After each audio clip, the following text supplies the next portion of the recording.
안녕하세요. 미탐TV입니다.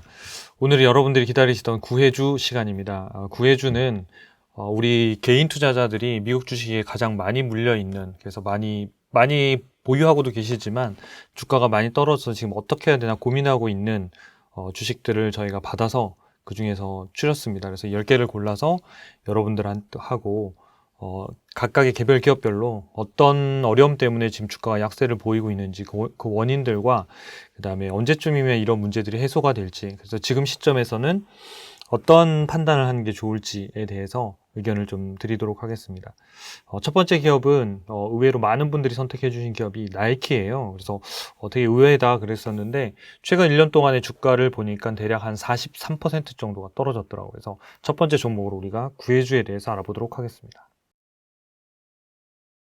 네, 나이키. 네, 1년 동안에 최근에 이제 주가 하락을 보면 43% 정도 빠졌어요. 그래서 일반적인 보통은 뭐 이렇게 성장주라기보다는 보통 일반적인 뭐 가치주 이런 뭐 범주에 주로 많이 들어갔던 종목인데 그런 거에 비하면 하락률이 상당히 높은 편이죠. 그래서 최근에 더 주가가 많이 하락을 했었는데 그 하락하고 있는 이유가 무엇인지 그걸 좀 우리가 살펴보고, 그러니까 그 하락의 이유들이 과연 일시적이냐, 그렇지 않으면 지속될 가능성이 높냐, 지속된다면 어느 정도까지 지속될 거냐에 따라서 투자자들이 좀 판단을 하는데 좀 도움이 되지 않을까 싶습니다. 그래서 뭐 실질적인 내용들이라는 것들 전체적인 확인해서 봤을 때 세 가지 정도로 우리가 볼 수 있더라고요. 그래서 첫 번째는 이제 실적이 좀 둔화되고 있다. 이 얘기는 매출액 성장률이 떨어지고 있다는 얘기가 되고요.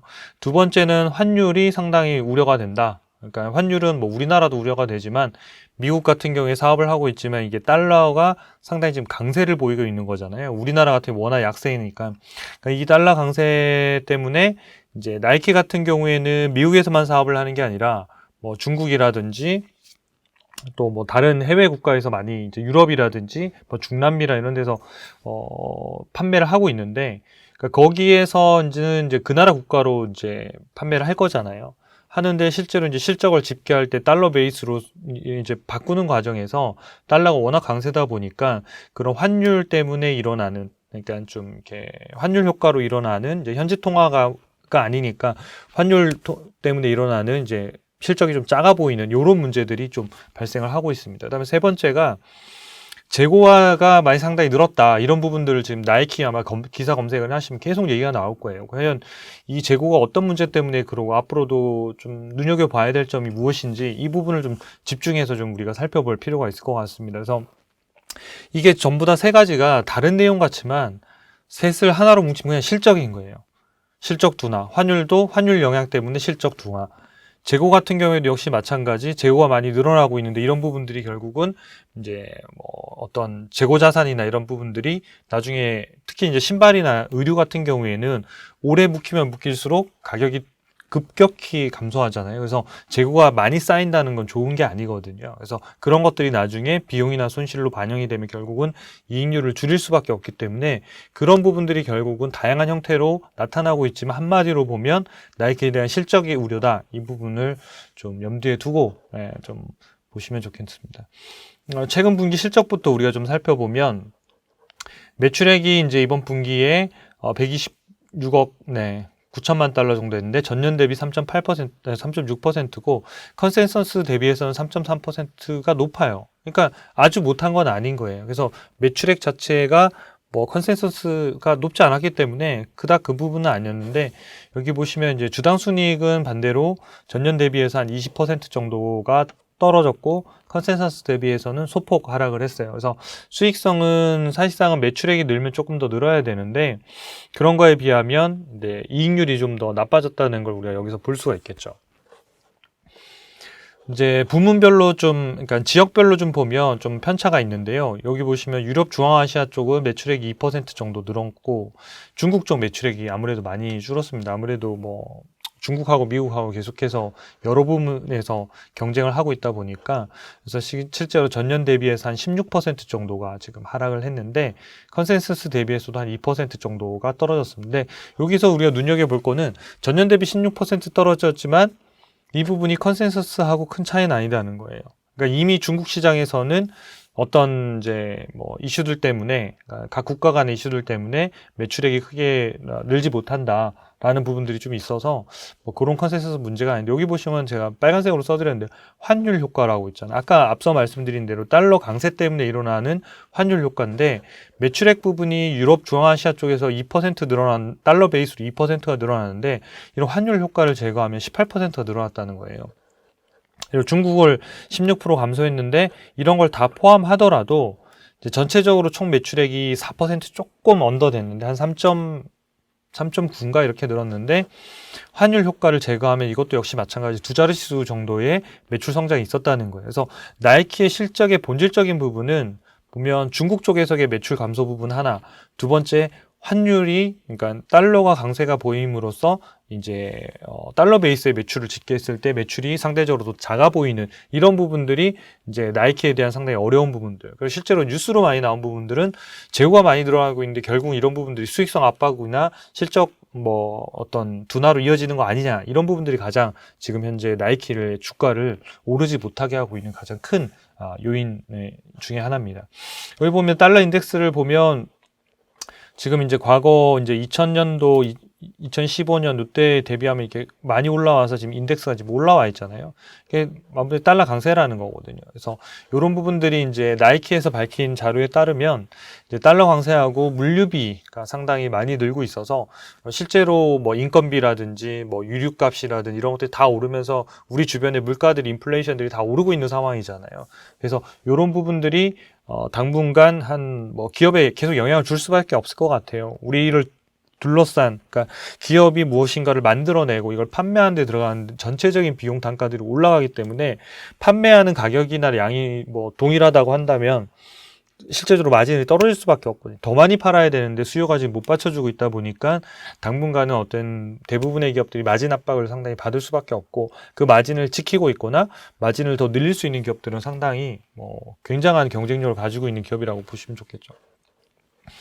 자, 그래서 이제 2023년도 1분기 매출 총 이익률을 보면 44.3% 정도였는데 1년 전에는 46.5예요. 그러니까 한 2%포인트 정도가 매출 총이익률이 떨어졌다는 얘기가 원가율, 매출 원가율이 올랐다는 거죠. 그러니까 신발을 만들고, 그러니까 신발을 만드는 데 들어가는데 인건비, 재료비 이런 것들이 전부 다 올랐다라고 볼 수 있는 거죠. 근데 지금 이제 전망하기로는 시장에서는 3분기 정도부터는 다시 45%대로 다시 회복이 되면서 좀 회복이 될 것이다. 그래서 요 3분기가 결국은 내년 한 1월 정도거든요. 그래서 나이키 같은 경우에는 올해 연말까지도 실적이 좋을 가능성은 높지는 않습니다. 하지만 내년 1월부터 이제 결산이 바뀌면서 이제 시작되어지는 그 내년도, 그러니까 2023년도 2월부터 이렇게 쭉 가는 부분들은 올해, 그러니까 주가가 떨어졌던 이런 압력보다는 더 나빠질 가능성은 그보다는 상당히 낮다. 그렇게 일단은 희망적인 부분은 그 부분들을 좀 보시면 좋겠습니다. 자, 그래서 이제 재고 자산이 상당히 많이 늘었다고 하는데 과연 뭐가 문제일까? 우리가 같이 한번 좀 살펴볼 필요가 있는데, 이제 요 회사가 이제 2023년 1분기 실적 발표를 보면요. 5월달 결산 법인인데 여기 재고 자산이 96억 달러로 전년 대비 44%가 늘었어요. 그러니까 많이 늘어난 거죠. 그러니까 생각해 보시면 재고 자산이라는 게 있는데 뭐 한 예를 들어서 뭐 한 100억 정도 있었는데 갑자기 한 150억이 됐어요. 그럼 재고가 뭔가 많이 쌓였다는 건 좋은 건 아니잖아요. 그 대신 이제 현금성 자산이 좀 줄었죠. 왜냐하면 재고가 없이 물건이 팔려야 현금으로 들어올 텐데 당연히 재고가 늘어나니까 특별히 다른 데서 돈을 빌려오지 않는 한은 현금성 자산은 줄 수밖에 없겠죠. 자, 근데 우리가 뉴스를 잘 이해하셔야 되는 게, 이 재고 자산이 늘었다고 해서 뭔가 회사가 물건이 안 팔리는 게 아니에요. 자꾸 재고가 큰 폭으로 늘어서 이 회사에 뭔가 물건이 안 팔리고 있다, 뭐 현금 흐름이 나빠지고 있다, 절대 그렇지 않아요. 우리나라에서도 그렇지만 이곳 재고 자산의 규모가 큰 기업들, 그러니까 서비스업은 재고가 없겠죠. 그러니까 없고 제조업 같은 경우에 또는 유통업 같은 경우에 이제 저 재고들이 있을 때 요 재고가 물건을 어차피 많이 팔려고 하면 재고는 많을 수밖에 없어요. 그래서 재고 자산의 규모를 가지고 이 회사는 재고가 너무 많다, 너무 작다, 이런 걸로 질을 평가할 수 없어요. 큰 제조 회사일수록 재고 자산이 많은 거예요. 그러니까 삼성전자의 재고 자산과 예를 들어서 매출액 한 1,000억 정도 하는 초스탁 기업의 재고 자산 둘 중에 어디가 많을 것 같아요? 삼성전자가 뭐 수십 배, 수백 배 많겠죠.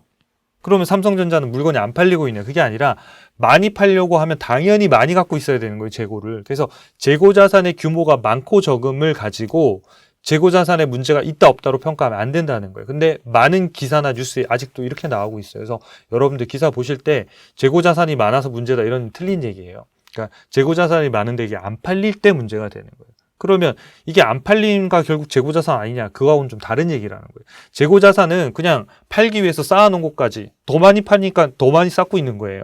그러니까 실제로 팔리느냐라고 하는 부분은 우리가 재고자산 회전일수를 봐야 되는데 그 다음 장에서 제가 조금 설명을 드릴게요. 그러면 나이키가 재고자산 증가가 과거에도 있었는가? 그러니까 어떤 패턴이나 주기, 경기의 변동에 따라서 움직였는지 최근에만 문제가 되는지를 좀 살펴볼 필요가 있다는 거예요. 그래서 위에 있는 표는 이제 재고자산의 분기 데이터고요. 아래에 있는 거는 연간 데이터예요. 보면 분기 데이터 2020년 8월 말 기준으로 67억 달러, 60억, 66억, 68억 비슷하죠. 그러다가 여기 지금 2022년도 5월 달에 여기 보면 급증하기 시작하죠. 요때부터. 네.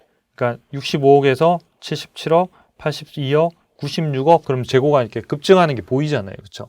과거에 비하면 상당히 높아졌고 연간 기준으로 보면 어때요? 연간 기준으로 보면 39억, 43억, 48억, 50억, 52억, 56억, 74억 이렇게 오르잖아요. 요때는 2020년도에 우리가 무슨 일이 있었죠? 네. 코로나, 그쵸? 그래서 그런 것들 때문에 이제 재고나 이런 것들이 상당히 많이 이제 쌓이다 보니까 그런 문제가 있었고 또 해소되면서 다시 떨어졌단 말이에요. 근데 지금 다시 연간 기준으로 봐도 지금 올라온 상황이에요. 자, 여기 보면 과거부터 연간 단위로도 올라오잖아요. 그러니까 매출액이 늘면 재고자산도 같이 느는 거기 때문에 여기에서 재고자산이 거기에 맞춰서 늘어나고 있는 일정 비율로 늘어나는 건 아무 문제가 안 되는 거예요. 다만 최근에 보면 상당히 그 상승률이 급하다는 거는 분명히 맞아요. 그래서 뉴스에 나오고 있는 재고자산이 나이키가 상당히 많아지고 있다. 결국은 이 재고자산은 언젠가 아직 팔리지 않고 있는 거란 말이에요. 제조하고 있는 공정 중에 있던 뭐 만들어서 아직 못 팔았던 물류를 시키지 못해서 물류에 대란이 있어서 뭐 수출을 못했던 뭐가 됐든 있는 상황이에요. 그럼 이게 자체가 시간이 가면 갈수록 이 제품의 가치는 떨어질 수밖에 없기 때문에 제값을 못 받게 되겠죠. 그러니까 그런 부분이 결국은 마진 압박, 그러니까 비용의 증가, 마진의 축소로 이어질 수밖에 없기 때문에 나이키의 문제를 지금 이걸 자꾸 이제 지적하고 있는 얘기가 되는 겁니다. 자, 그러면 앞서 말씀드린 대로 재고자산 같은 경우에는 바로 이 규모, 금액의 추이와 함께 회전일수라고 하는 거를 꼭 같이 확인하셔야 돼요. 보통 이제 재고자산 회전일수라는 걸 잘 이렇게 안 보시는 분들이 많은데 왜냐면 계산을 해야 되니까 그러니까 365 나누기 매출채권 이게 재고자산 회전율을 가지고 나눠야 되는데 보통 이걸 계산하기가 쉽지가 않으니까 근데 보통 이렇게 다 계산해서 차트로 나오는 경우가 있어요. 그래서 요거는 이제 초이스탁 US 검색하시면 여러분들 다 보실 수 있는데 여기서 이렇게 재고자산 회전일수를 쭉 보니까 과거에 나이키는 한 100일 정도 내외였어요. 100일. 100일이라는 게 한 3개월 조금 넘는 거죠. 근데 최근에 보니까 쭉 따라 올라가면서 이 코로나 때보다도 더 높은 지금 재고자산 회전일수를 보이고 있어요. 그러니까 137일 정도니까 한 달이 더 늦어졌다는 얘기예요. 물건이 팔릴 때까지 들어가는 날짜가 한 달 정도 더 늦어졌기 때문에 재고자산 회전일수를 보고 이 회사가 지금 재고 쪽에서 뭐가 문제가 있구나라고 말하는 게 맞는 표현이라는 거예요. 재고자산이 늘어서가 아니라. 그러니까 재고자산이 늘더라도 아까 연간 단위로 보면 계속 늘어왔잖아요. 이게 회전일수는 계속 똑같았잖아요. 그동안. 그러니까 문제가 안 되는 거예요. 규모 자체는. 근데 지금은 규모도 규모지만 회전일수가 높아진다는 게 이 회전일수라고 하는 건 뭐냐면 그러니까 재고자산으로 머물러 있는 기간이에요. 그래서 원료를 살 거 아니에요. 그렇죠? 그러니까 뭐 신발을 만든다, 의류를 만든다 그러면 뭐 면도 사와야 될 거고, 그쵸? 예를 들어서 붙이는 본드도 사와야 될 거고, 끈도 있어야 될 거고, 여러 가지 것들을 해서 만들 거 아니에요. 그래서 쭉쭉쭉쭉 해서 제품을 만든 다음에 공장에서 출하되기 전까지예요. 그게 재고자산 회전 일수예요. 그러니까 요 재고자산에서 137이라고 하는 거는 나이키가 원료를 사와서 물건을 막 만들고 있어요.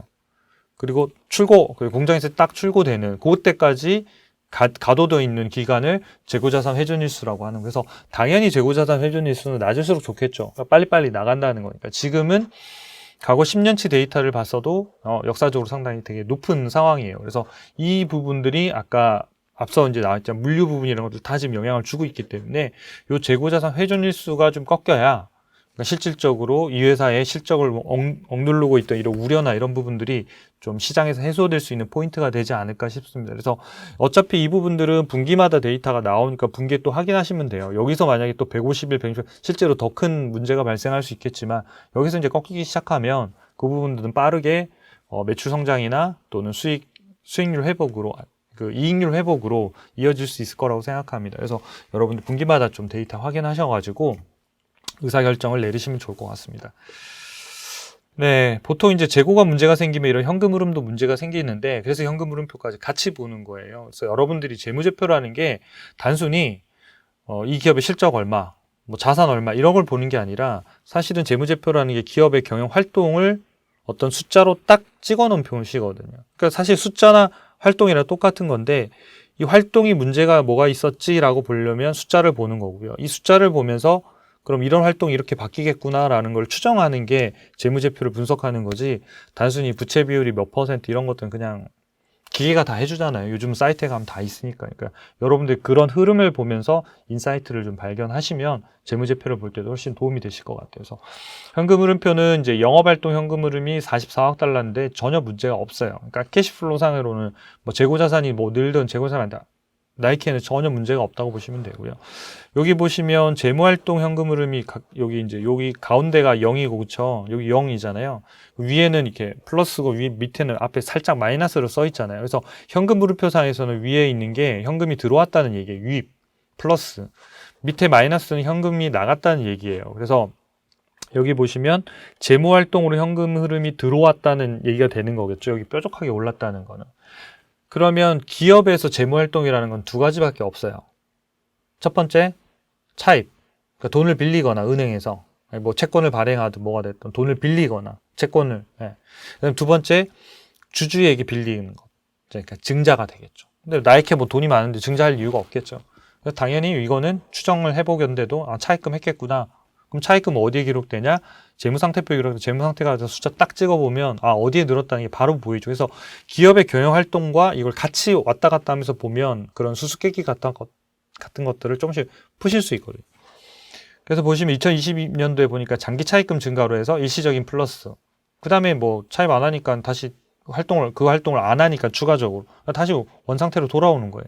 그러니까 요때 이제 2020년도에 어느 기업이나 다 혹시나 모르니까 그렇죠. 경제나 이런 부분들이 어려워지고 있었으니까 자금 조달 이런 걸 하기 위해서 일부 좀 확보했던 현금인 거예요. 근데 뭐 정상화 금세 되고 있죠. 무엇보다 이 영업 활동의 플러스를 기록하는 게 중요해요. 그래서 그런 부분들에 대해서 여러분들이 좀 이렇게 해놓으시면 좀 이렇게 재무제표를 보는데 큰 어려움이 없으실 것 같아요. 그래서 현금 흐름상으로도 문제가 없다 이렇게 이해하시면 될 것 같아요. 그 다음에 우리가 지금 좀 체크해서 같이 보는 부분들이 뭐냐면 아까 이제 그 실적에 대한 이제 우려, 마지막 그 가이던스가 좀 낮아지고 있는 이런 부분들도 있는데 여기 보시면 2023년도 5월달까지 그러니까 내년도 5월달까지 이런 실적들이 보이는데 보면 매출의 5% 증가에 순이익이 21% 정도 빠져요.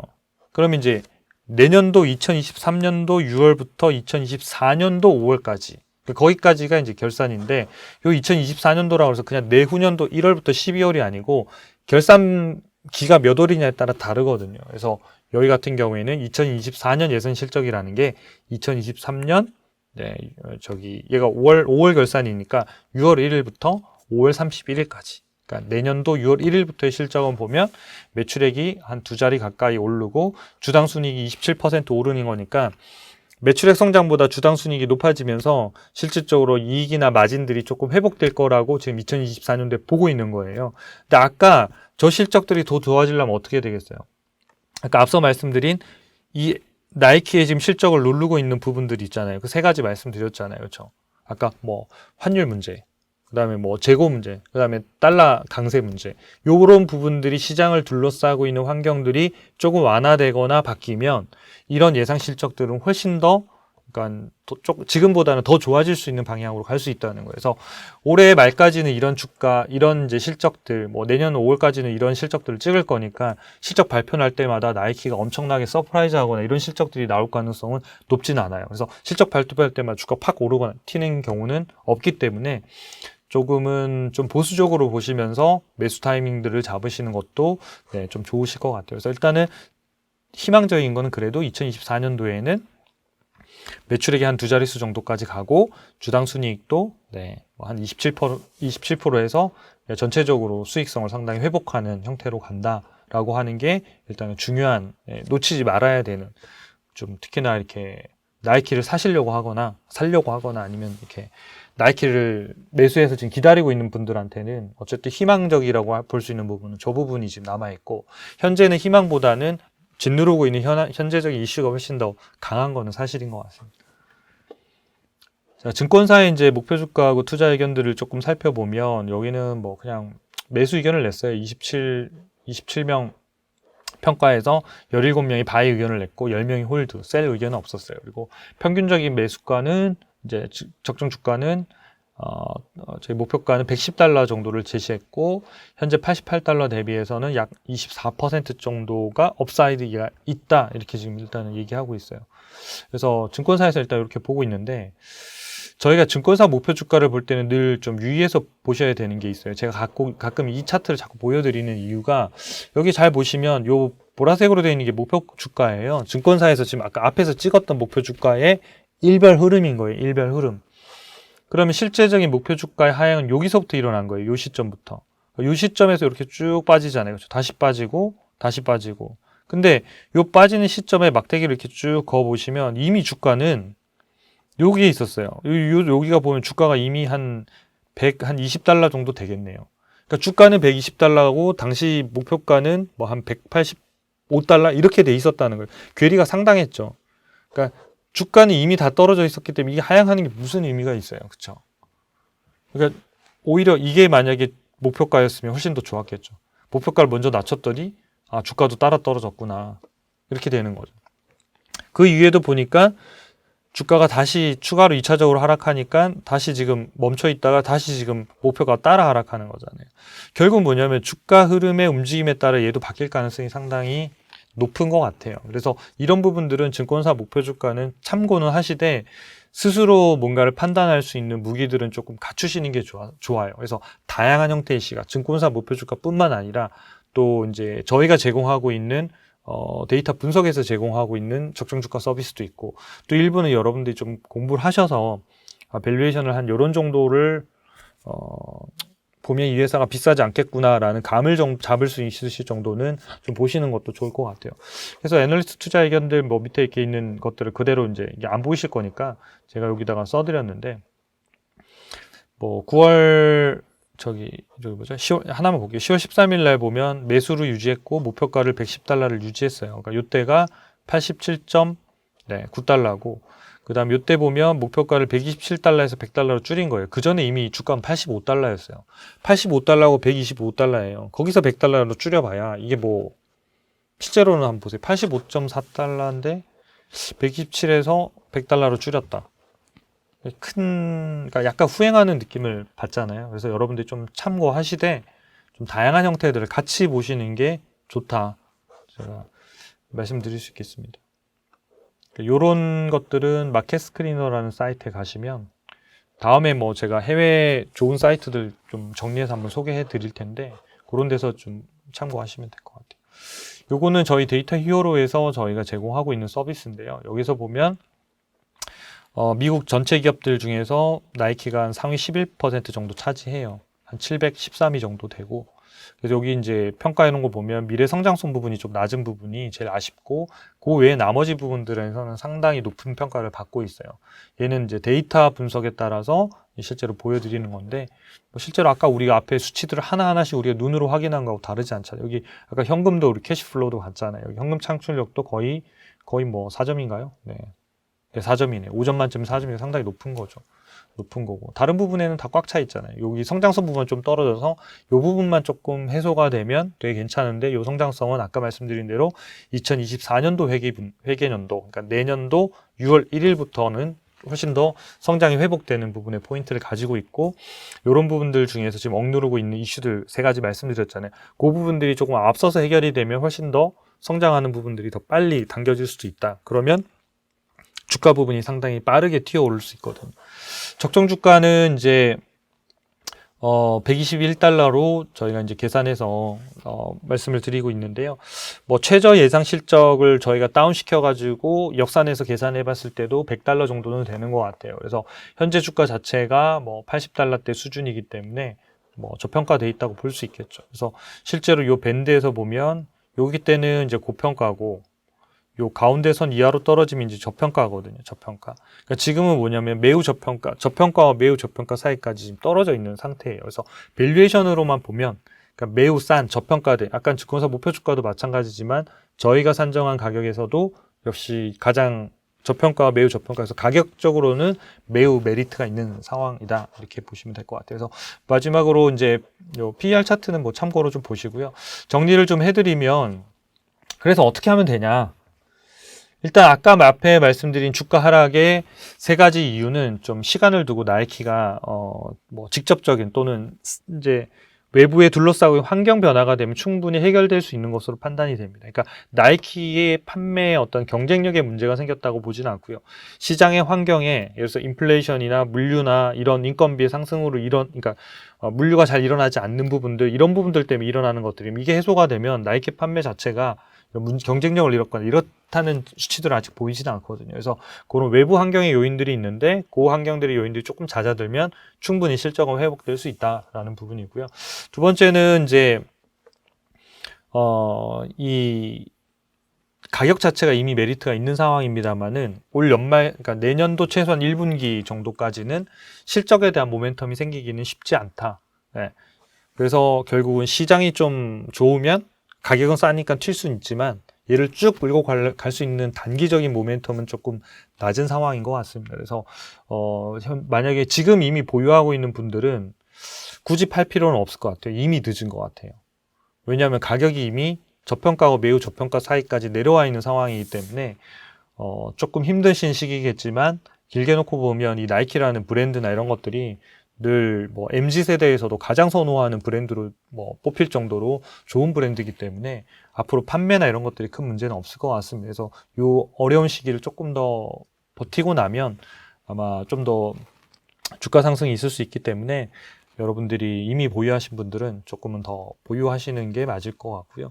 그 다음에 이제 신규 진입 예정인 분들, 이런 분들 있잖아요. 이런 분들은 아까 이제 그 정도 한 85달러 정도 전후회세 가격대부터는 이렇게 분할해서 사라고 하는 이유는 뭐냐면 이게 시장마다 출렁 이런 것들이 앞으로 짧게는 한 3개월에서 6개월까지 나이키는 계속 있을 수 있거든요. 그러니까 그런 순간에서 내가 최저점에 살 수는 없으니까 그런 부분들을 뭐 한 3차례나 이렇게 조금 나눠서 금액을 나눠서 조금씩 이렇게 모아가시면 나중에 지금으로부터 한 1년 내지 2년 인플레이션이 이렇게 계속 높은 상태로 금리보다 상당히, 그러니까 GDP 성장률보다 상당히 높은 상태를 계속 유지할 수는 없거든요. 그러니까 언젠가는 낮아질 텐데 뭐 그 부분들로 보자면 지금은 충분히 가격이 많이 내려와 있는 것 같습니다. 그래서 그런 것들 잘 참고해 주시고요. 아까 맨 앞에 앞서서 말씀드린 그 세 가지 요인이 제일 중요한 만큼 그 세 가지 요인의 변수가 저희가 지금 이 현재 상황에서는 현재 데이터를 가지고 말씀을 드렸는데 그런 상황들이 예상보다 더 길어질 수도 있잖아요. 한 분기 지났는데 재고자산 회수가 더 높아졌어요. 한 분기 더 지났는데 더 높아졌어요. 그러면 그때는 역시 똑같은 판단을 그 기간만큼 늘려야 되는 거예요. 근데 지금 현재 봤을 때는 그 기간들이 그러니까 2분기 정도가 지나고 나면 안정화될 거라고 지금은 예상이 되고 있기 때문에 그래요. 그래서 여러분들이 그런 데이터들이 나오면 좀 잘 참고하셔가지고 여러분들의 주식들도 잘 구하시고 또 이렇게 투자에도 도움이 좀 되시면 좋겠습니다. 이것으로 나이키 구해주 시간을 마치도록 하겠습니다. 다음 시간에 뵙겠습니다. 구독과 좋아요 부탁드립니다. 감사합니다.